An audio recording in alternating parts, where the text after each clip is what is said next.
Tara Moore, British tennis player given 4-year doping ban, says system is broken. Tara Moore, the British tennis player given a 4-year ban for a doping violation, says the anti-doping system is broken.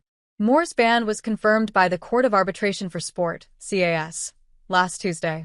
After returning a positive test for the anabolic steroids boldenone and nandrolone following a tournament in April 2022, an independent panel ruled that Moore bore no fault or negligence in December 2023, only for the International Tennis Integrity Agency, ITIA, to appeal that decision to CAS.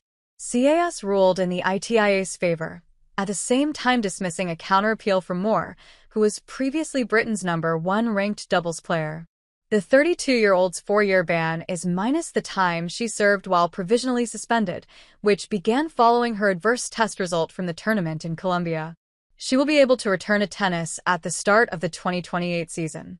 The last 3.5 years have broken me into so many pieces, Moore said in a statement on social media Sunday.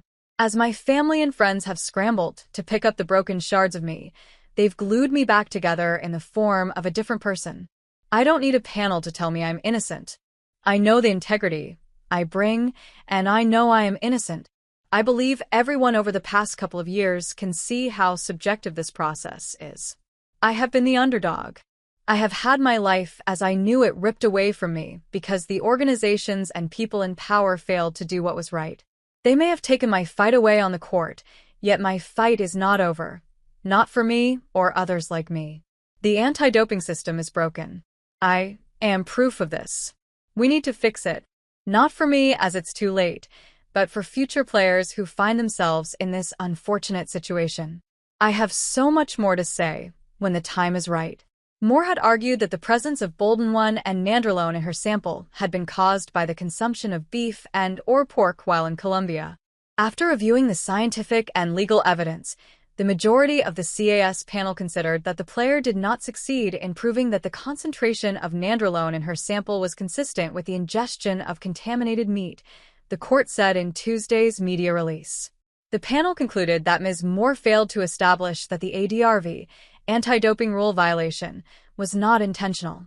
The appeal by the ITIA is therefore upheld, and the decision rendered by the independent tribunal is set aside. The cross-appeal filed by Ms. Moore was declared inadmissible. Doping has been a highly contentious issue for the sport in recent months following the positive tests and subsequent bans served by men's world #1 Jannik and 4-time French Open women's champion ITIA Świątek. Both players went on to win their respective singles titles at Wimbledon last weekend.